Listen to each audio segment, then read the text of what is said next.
My favorite subscriber, Victor, asked me to do a more positive video, so here it is, jobs that you can get during a recession. On my channel, I've been talking a lot about layoffs and changes in the tech industry and talking about jobs I think aren't going to make it through the recession.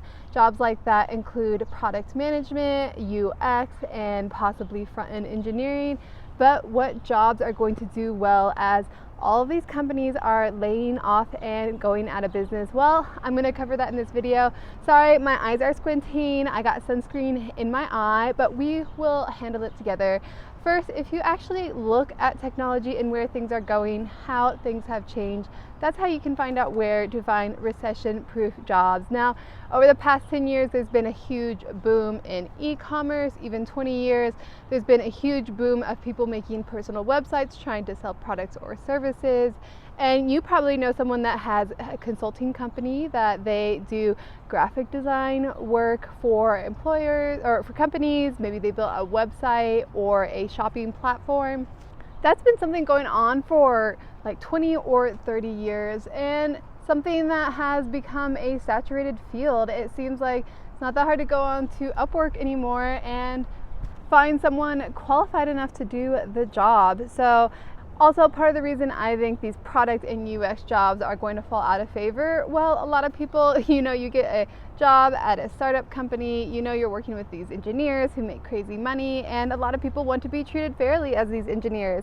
Yes, engineering takes more skills and experience, but sometimes these UX jobs will expect 5 to 7 years of experience, and that is valuable. So a lot of these startup companies offer salaries to UX and product designers that is a bit more on par with software engineer salaries, but at companies that aren't tech startups or tech companies, that's not really what you see play out in the market. You can ask anyone you know who's UX or in product. There's probably not a lot of people in product, not in tech, but they know that tech companies, the tech industry, pays better, and that is because the software engineers set the standard for every other role. It's not that difficult to find a good UX designer or product manager from a company like Korea that pays. The pay is a lot lower, so you can save a lot of money by outsourcing those kinds of jobs. I also think, with web development and building these websites, a lot of front-end engineers are at risk. Part of that's because we've been teaching JavaScript in school, and in general, young people have been encouraged to get in tech more than people in their 30s or 40s. So JavaScript has become a skill that is a little bit more common. Angular obviously is not JavaScript, but that is a tool, a skill set that makes a front-end engineer a little bit above the rest, but there's just a very saturated pool right now of front-end engineering and development. That is why I think that they are at risk of falling out of favor. That is why I think these jobs are at risk as we go into a recession. But here's the good part. What jobs are going to do well during the recession? Well, if you look at the history of technology, we went from having computers and then the internet, and what is the next step? People might say social media, but really it's AI, artificial intelligence, cloud computing, and data. These are the industries and the categories that you can expect to have more job stability. Let's start off with data. Now, there's a lot of different roles in data. I personally know that a data administrator, I know that this role doesn't necessarily pay a ton of money. It does pay better than most companies, in 6 figures a lot of times, but a database administrator is really integral to a lot of companies. They build out a lot of systems on physical servers. Large corporate companies that have their own private cloud are going to have a lot of their own servers, so they have to hire a database administrator. I personally have hired 2 database engineers this year, and database engineers often, or administrators often, work in cloud, with cloud technologies, so it's a good way to get more exposure and experience. But also, data analysts, I heard on a TV show someone said that their job was a data analyst. It was supposed to be reputable. Guys, data analyst is a reputable job, and it is a job that can pay well, up into the 6 figures. Now, it is kind of boring, and it's not really fun to tell your friends you are a data analyst, but a lot of companies need many different kinds of data analysts, so I would consider it a great place to go during a recession. Data has become a new currency. I mean, look at Facebook. Everyone's mad at Facebook for taking data.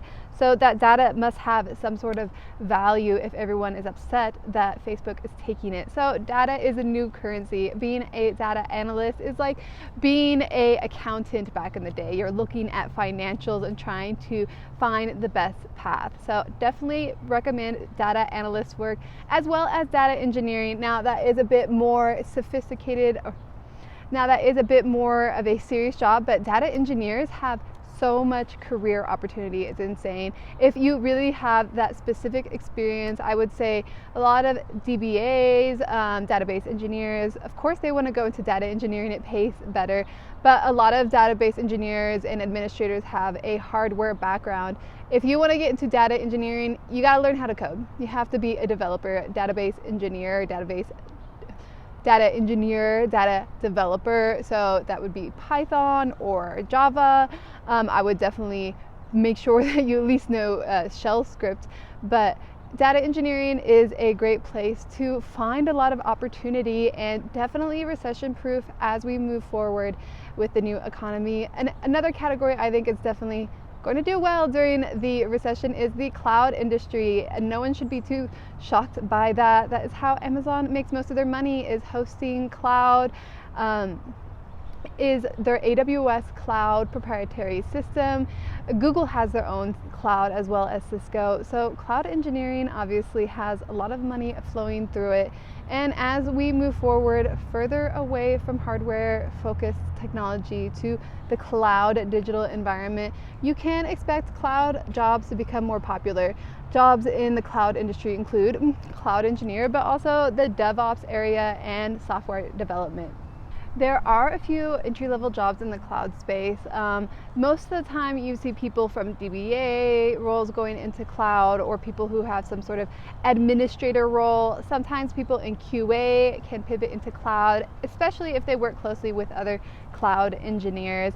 And DevOps is its own thing. I will say it was a lot more trendy a few years ago, but it's definitely still in demand. The salaries are falling a little bit with DevOps and moving over to cloud and cloud infrastructure engineering roles, but cloud is a great place. But the cloud industry is a great place for sustained economic impact. Ooh, that's not what I want to say. But the cloud industry is a great place to find sustained job opportunities.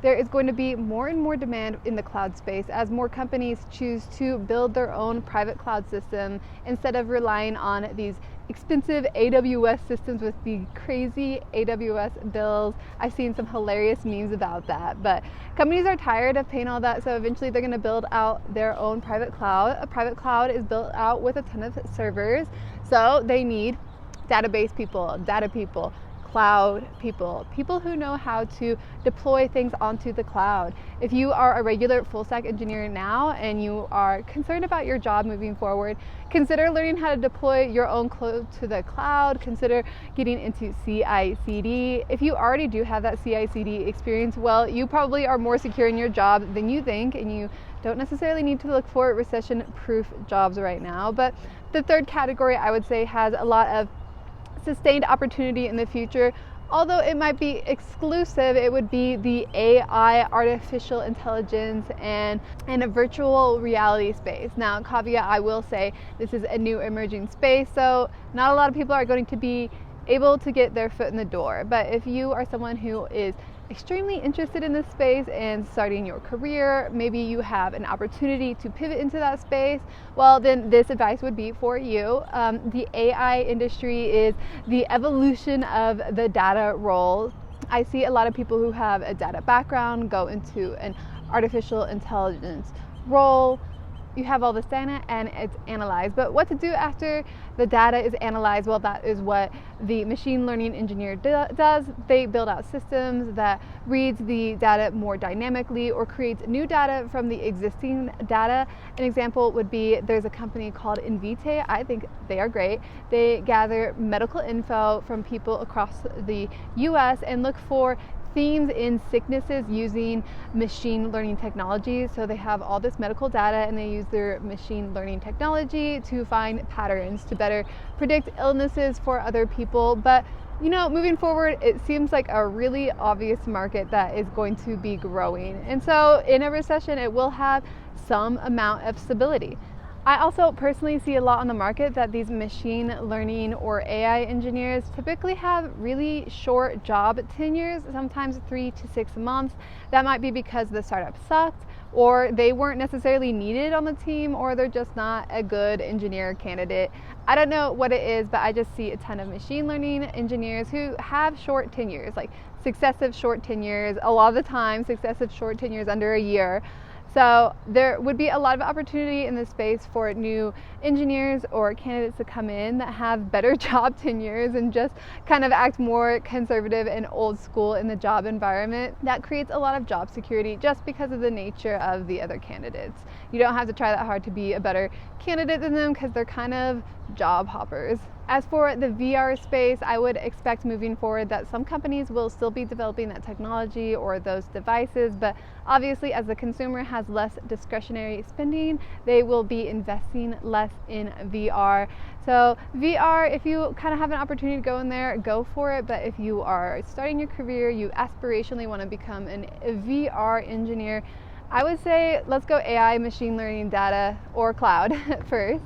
And a lot of those industries will give you the foundation that you need to be able to move into a cool job like VR engineering. But that is my opinion based on both what I see on the market as well as my industry knowledge. Please let me know your thoughts in the comments below. Do you think I'm wrong about the product and UX I keep talking about? No one has said I'm wrong yet, so I think I'm on track. But what about the recession-proof jobs? Do you think that I'm right about AI, machine learning, and VR? Is there a lot more opportunity there than I know about? Or is it overinflated and too many people are trying to get in the field? That is one category that I'm not hyper aware of, so I would love to know your feedback in the comments below.